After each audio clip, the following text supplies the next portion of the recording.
اهلا بكم في حلقة جديدة من الكرة مع زيكو. قلت في الحلقة الماضية ان انا هتكلم على مشكلة الجمهور في هذه الحلقة، وانا خصصت حلقة خاصة على مشكلة الجمهور في الملاعب المصرية. هنشرح الموضوع بكل بساطة وكل هدوء بعيدا بقى عن الاعلام والكلام ده كله، وانا مش هتدخل في اي حاجة، لكن هتكلم بس في حاجة بسيطة جدا الا وهي ان الماديات. انا النهارده رايح اتفرج على زي ما انا قلت في الحلقه اللي فاتت كده في اخرها عشان اديكم حته كده شطه وليمون كده، ان انا رايح اتفرج على ماتش الاهلي والمقاولين في استاد القاهره. فانا دخلت على موقع تذكرتي، فجيت حجزت الماتش، واول حاجه قبلها برضك لقيت سعر التذكره 100 جنيه، او شفتها على الموقع لقيتها 100 جنيه. طيب ال 100 جنيه دي لو انا مثلا جاي من الاقاليم، جاي بقى من المنصورة، جاي من طنطا، جاي من المحلة، جاي من كفر الشيخ، جاي من اسكندرية، جاي من الصعيد، جاي من الكلام ده كله. طيب 100 جنيه. طب أنا هركب مواصلة داخلية من مكان ما أنا موجود فيه لغاية الموقف اللي أنا هركبه فيه للقاهرة، دي بكام؟ وهركب من مكان ما أنا موجود فيه لغاية القاهرة مواصلات، سواء بقى قطر، سواء ميكروباص، سواء بيجو، أي مكان، دي بكام؟ وهركب بعد كده مواصلة داخلية من مكان ما نزلت في الموقف بتاع القاهره، سواء بقى في رمسيس او في عبود او في محطه مصر لغايه الاستاد، دي بكام؟ وقعدت بكام؟ ودخلت بكام؟ وانا خارج نفس الموضوع. هتلاقيك متكلف لك كده، داخل لك كده في ايه؟ 300 400 جنيه، يعني وش كده، واحسبها بالميت يعني هيجي داخل لك في 300 400 جنيه مواصلات، يعني وغير ال 100 جنيه او بال 100 جنيه يعني، يبقى انت فعلك 300 جنيه او 400 جنيه انت لوحدك، شخص واحد وماتش واحد عايز تقعد تتفرج عليه في الاهلي مثلا او للزمالك او للاسماعيلي اي مكان. طب انا لو انا رايح بقى معايا ابني كده عايز احاول في الكوره وتشوف المدرجات والكلام ده كله، ندفع كام؟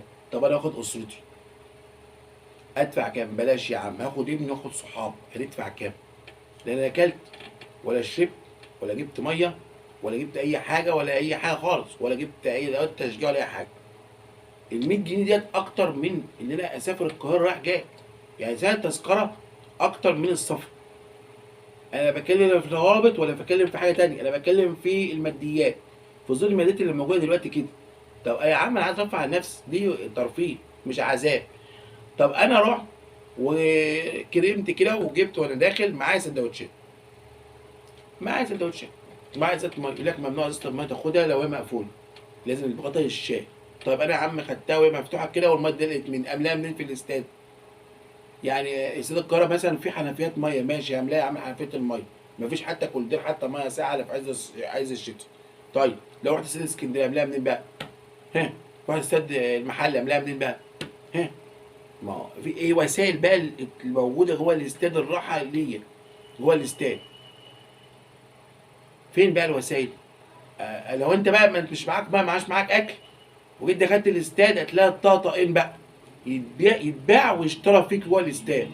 ازازه الماء ب 5 جنيه بره، تلاقيها جوه الاستاد ب 15 جنيه. ليه؟ طب خلاص انت مضطر تاخدها، انت عطشان هتشربها. طب عايز سندوتش، عايز باكو بسكوت ب 20 جنيه، ليه؟ ده هو ب 5 جنيه بره.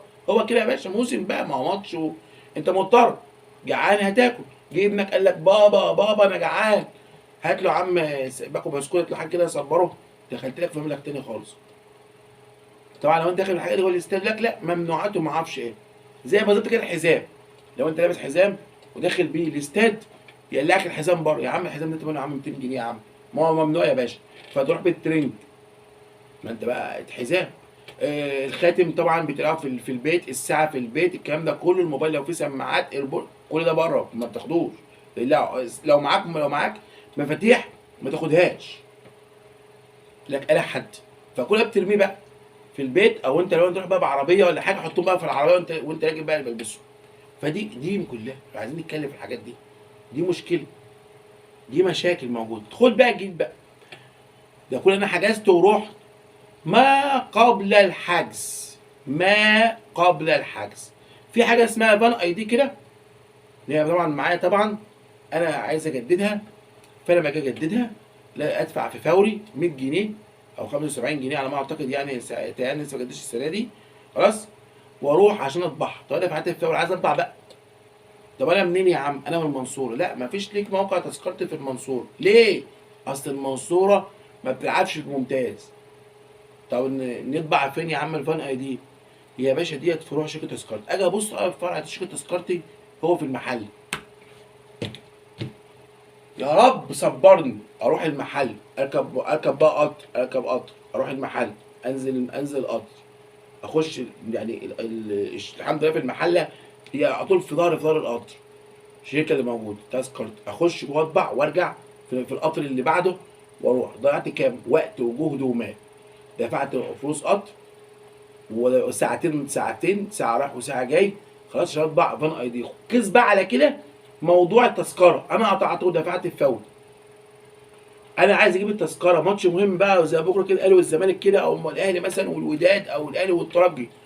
انا مش عايز اروح بقى القاهره اخش فرع تذكرتي في القاهره الاقي بقى عقومه واقفين بال 5000 و6000 واحد عشان التذكره. انا عايز اجي اسافر من المنصوره كده الفرع دي في ايدي هو التذكره. ما عشان ايه؟ مواصلات. ما ايش ضمني اسافر في الطريق في حادثه، في مشكله في الطريق، فاتاخر مش عارف اجيب التذكره فلاقي لسه اتقفلت، فاسافر تاني المحله اجيب التذكره. يعني انا بسافر عشان اتفرج على الماتش، اسافر الماتش مرتين، مره اجيب التذكره ومره اسافر الماتش. ده عذاب. ده كده عذاب. يعني انا بنتكلم في عذاب، ما بنتكلمش في ان في متعه. انا راح اتمتع، دي فسحه، انا راح اتفسح. احنا كنا ايام زمان في التسعينات والثمانينات تتفرج على ماتشات كوره ما بنشيلش هم التذكره ده لما يكون ماتش كبير. نبعت بقى واحد قبلها بيوم او قبلها بيومين، الله يمسيه بالخير يا اشرف، راح عندنا ماتش الاهلي وصن داونز في افريقيا 2001، راح جاب التذكره ورجع. ماشي الماتش مهم، لكن اي ماتش ليه كنا والله ساعه التذكره كنا بنجيبها من الاستاد عادي جدا ونخش لغايه وقت قريب جدا. لغايه ماتش الاهلي وبتاع الكونفدراليه النهائي ده انا جبت تذكرتي من على الاستاد قبل الماتش ب 10 دقايق. جايبها اي نعم كانت سوسته ساعتها بس جبتها سوسته فرق 25 جنيه ودخلت الاستاد. وش كده يا جماعه. استنيت لغايه لما الماتش هيبدا الساعه 7 ل 10 لقيته بيقول لي خلاص هبيعها لك بكذا. خدتها منه 25 جنيه زياده وده دخلت الاستاد. احنا النهارده بنتكلم في ايه بقى؟ والحجز بقى الماتشات الكبيره بقى لازم تبقى انت عارف ميعاد الحجز الساعه كام، وتبقى راكب جوه الموقع عشان اول ما الموقع يفتح تقوم انت حاجز تك يقول لك قدامك ساعه عشان تدفع. فتقوم جاري على اي شركه فوري تقوم دافع في السوبر ماركت خد تذكره. حلو. طب انا افرض انا في شغل مش عارف ادفع فوري اعمل ايه بقى؟ افرض انا نمت مش عارف ادفع اعمل ايه بقى؟ دي كلها مشاكل بتخلي الجمهور ما يسافرش. الاهلي بيلعب كام ماتش؟ الاهلي النهارده لعب كام ماتش في الدوري؟ ساعة لما رجع لعب زد صح حصل، ولعب انبي. طب وهيلعب الزمالك 3 ماتشات اهم. يعني لو انا عايز اسافر منهم اي ماتش، لما كنا احنا صغيرين ال3 ماتشات ده هم كنا بنسافر منهم ماتشين وش كده يعني. والله وش احنا كنا صغيرين كده يعني 28 29 سنه و25 سنه و20 سنه كمان ماتشين والله. ليه؟ ما انتش هم التذكره كانت ب5 جنيه و10 جنيه. تقول لي الحاله الماديه كانها كانت بكام؟ دي كانت بالقاهره بكام؟ التذكره ب5 جنيه ده و3 جنيه يعني مش حاجه. طب ما التذكره 100 جنيه يا عم، طب خليها 50 جنيه، خليها 30 جنيه، خليها 15 وافتح بقيه الفئات. اللي عايز يحجز ب100 يحجز، وعايز يحجز ب15 يحجز، وعايز ب4 جنيه يحجز، وعايز ب10 جنيه يحجز. تلاقي في دخل جاي لك. لكن انا مخليه سعر التذكره اكبر من السفر رايح جاي، وانت بتدي تذكره ب 100 جنيه ماشي تذكره غاليه. فين بقى الناس بيقولوا مقابلها بقى؟ يعني انت بتدي المفروض تذكره 100 جنيه بقى، يعني داخل كلمه حفله اوبرا بقى. طيب ادي لي بقى، اعمل لي كده طنبوله كده جوه الاستاد كده اهوت، وتذكره طبعا ليها تيكت، واعمل لي كمان الماتشين، وان فلان ساعه رقم التذكره 2550 كسب 1000 جنيه هديه مجانيه من شركه الرعاه. يبقى الواحد رايح مثلا يكسب حاجه زي كان بيحصل. والله كنا بنعملها والله في دورات 2002 والتسعينات والكلام ده كله ويعملوا طنبوله وكانوا يكسبوا الناس في الماتش المهم. والله كانت بتحصل على الناس مثلا يقول لك هنكسب حاجه. دخلت جوه الاستاد تذكره ب 100 جنيه بقى. طب بتدي لكل مشجع كده مثلا، يعني الاهلي داخل مثلا تيشيرت مثلا صغير، طب كيسه فيها بسكوت وعصير مثلا وداخل الاستاد مثلا، يعني ياكل مثلا ويشرب والكلام ده كله، اداه تشجيع مثلا زماره ما اعرفش ايه، او مقابل 100 جنيه خد قدامها حاجه. يبقى انت عملت تحفيز وحافز للناس ديت تيجي الاستاد. لكن انا اجي اتقدر، اجي اخش استاد الكليه الحربيه في الماتش الاخير ده، مش عايز اقول ماتش ايه، اخش اقعد على الكرسي الاقي الكرسي كله تراب وعفار، ودافع 100 جنيه في تذكره، مش عارف اخش الحمام، داخل جاي من سفر عايز اغسل وشي، عايز ما اعرفش ايه، اشرب ميه، ما الاقيش حتى الحمام شغال في ميه. إيه يا جماعه في ايه؟ إيه يا جماعه؟ احنا كنا لما كنا بنسافر نتفرج على ماتشات للاهلي والزمالك، كنا بناخد اتوبيس مجاني، اسمها خدمه مجانيه من النقل العام في القاهره، كان موجود في استرامسيس وفي التحرير وفي واحمد حلمي وفي مسترد والكلام ده كله، اتوبيسات طالعه خدمه مجانيه للاستاد، خدمه مجانيه للاستاد، تركب اتوبيس ببلاش وانت راجع خدمه مجانيه للاستاد، ما عادش موجود. مم. يلا يا عم، ده بنتكلم في تسعينات و2000 و2005 و2006 و2010 و2011 2013، خدمه مجانيه للاستاد، مكتوب عليك خدمه مجانيه للاستاد، بتطلع ببلاش، الجمهور جاي في 100,000 120,000 جايين هاجمين، لا خدمه مجانيه للاستاد، اتوبيس اركب ببلاش، اتفضل روح اتفضل الاستاد، وصل قدام البوابه، قدام البوابه، ده ما هوش موجود كمان. واقول لك لازم الشعر بيت كمان، لما يكون في ماتش مهم لمنتخب مصر والناس حاجزه، يقول لك ادفع احجز تذكره واركب في القطر نص تذكره، اكتر من كده حاجه؟ معاه تذكره اخش على شبكه تذاكر، باشا انا معايا تذكره الماتش المنتخب مصر والمغرب، كام يا عم تذكره؟ كان 15 جنيه، يبقى تدفع 7 جنيه ونص، والله كانت بتحصل في بعض المباريات، ولكن انت قعدت تذكره تخش بقى احجز بقى بالقطر نص تذكره نص مجانيه. فين يا جماعه الكلام ده؟ عشان نشجع الناس تروح الاستاد تاني، وفي اعمار بقى متنوعه، الزوج ياخد زوجته، الزوج ياخد عياله، اصحاب يقول لك يا عم تيجي تتفسح، والشباب يروح يتفرج على الماتشات اللي هو الكلام ده كله، فين الكلام ده؟ فدي مشكله. احنا مش هنحصر الموضوع في الروابط، الروابط دي مشكله عويصه جدا. الروابط ده انت تشكل معرفه مجلس الاداره، كل مجلس اداره يشكل رابطته، الاهلي يشكل رابطته، الزمالك يشكل رابطته، الاتحاد شكل رابطته، المصري شكل رابطته، الاسماعيلي، والرابط دي موجود كشف اسماء ليها، معرف كشف اسماء دي موجوده عند الامن وش كده، عشان كله يبقى عارف انا بتكلم ازاي، لان في روابط بتستغل الموضوع لاهداف سياسيه واهداف دينيه، وده غلط. الكوره ما تخش فيها لا دين ولا تخش فيها سياسه، والهتافات اللي كانت بتحصل قبل كده من 2011 2014 انا واضح وصريح فيها، انا ضدها وش كده، ما ينفعش تخش تاني الاستاد تاني، وكان بيحصل في 2007 و2009 والكلام ده كله من الروابط ديت، ما ينفعش تتعمل تاني، وانا مع تفكيك الروابط ديت، وضد استخدام الشماريخ، ضد استخدام الشماريخ، الالعاب الناريه والكلام ده كله يخش الاستاد، اللي بيستخدموا الامريكا الجنوبيه والكلام ده كله دي قصه لوحدهم، احنا ما بنقلدش الغرب، احنا طريقتنا وطريقه تشجيعنا في المباريات، تضرب للملعب وتقلع ما اعرفش التيشيرت وتقلع البنطلون، ده هناك في البرازيل والارجنتين الكلام ده كله ضد عاداتنا وضد تقاليدنا، من الاخر كده وش تيجي تشتغل محترم تشجع ماشي، على راسه من فوق اشيلك ليك محاذير الكلام ده كله ماشي، معلش مشكله،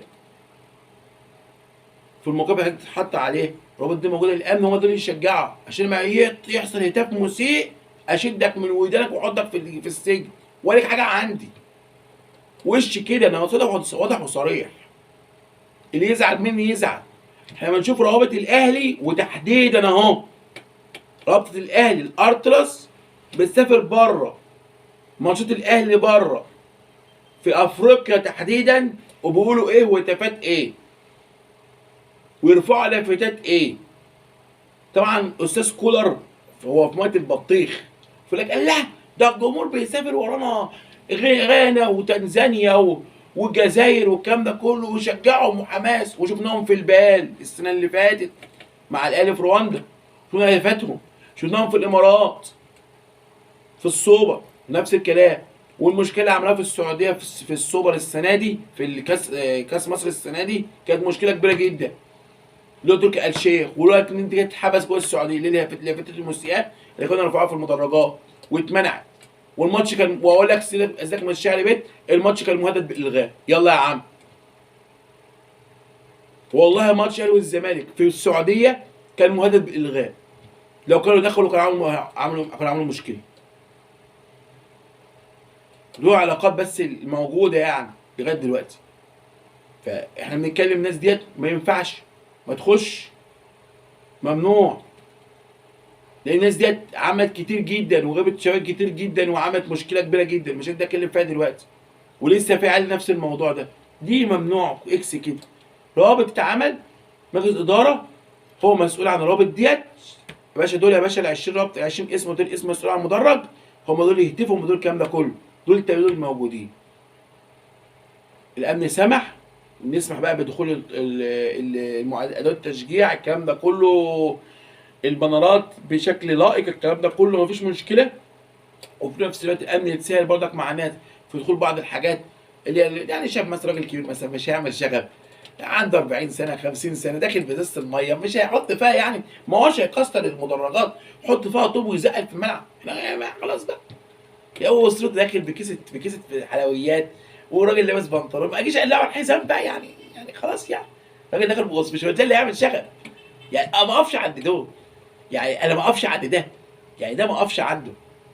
اشوف الشاب اللي داخل 15 سنه 17 سنه الكلام ده كله، اشوف ده ده ماشي الكلام ده كله ونقدر له نظره. لكن واحد اخد اسرته اقول له ده تعالى فتشك تفتيش ذاتي، يا عم عيب بقى، وفتش تفتيش ذاتي ما ينفعش.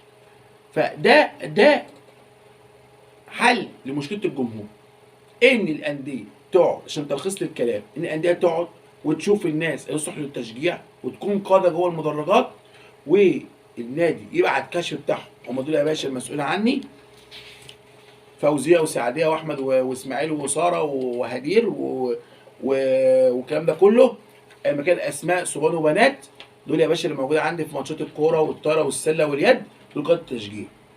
حصل منهم اي تشجيع مخالف انا همسك دول. خلاص، هو ده اللي بيكون تشجيع. ونتفق على الروابط، ونشوف اسعار التذاكر تتخفض، ونشوف الاستادات تتوضب شويه، ويبقى فيه هدايا، ويبقى فيه حاجات جذب الناس تروح تتفرج على الكوره. ان عيب قوي ان اقدم دوري في المنطقه كلها يبقى العدد الهزيل ده في المدرجات، خصوصا في المباريات الجماهيريه. عيب قوي ان بقى بكره في قمه اهلي وزمالك ويبقى في بكره 10000 من هنا 10000 من هنا. احنا كنا لغايه 2011 و2000 وحتى و2012 قبل موضوع بورسعيد ده كان الملعب يبقى مقفول، 100000 متفرج، مقفول مقفول. نفتكر يعني خالد الذكر اللي انا بحبه جدا، اللي هو اسماعيل الشاعر، كان بيعمل ايه؟ انا بقول اسماء وانا بحاسب عليه. كان بيعمل ايه؟ يعني ماتش القمه ده كان عيد كده قبلها بيومين، في الكلام ده كله الناس تروح تتفرج والقهاوي والكلام ده كله، كان احتفاليه. منتخب مصر لما كان بيلعب الاستاد القاهره كان مقفول. نفتكر ماتش مصر والجزائر تصفيات كاس العالم 2010 كان عامل ازاي؟ الملعب كان عامل ازاي ساعتها يعني. فاحنا بنتكلم في حاجه لسه يعني من قريب كلنا عشناها وكلها عشناها من 10 15 سنه يعني. فقبل بقى المدرجات بكره شكلها فاضي، وملعب المحله والكلام ده كله، ملعب المحله فاضي، وملعب اسكندريه فاضي، وملعب الاسماعيليه فاضي، وملعب والمصري ما عرفش يلعب فين. يا جماعه احنا ادم كوره في المنطقه، وادم دوري وادم كاس، والناس يعني مصر مكانتها في وزنها في الكوره والكلام ده كله. انا معيش طولت في المشكله ديت، لانها مشكله عويصه جدا، ومشكله حاولت ان انا اشوف مشكله وحلها.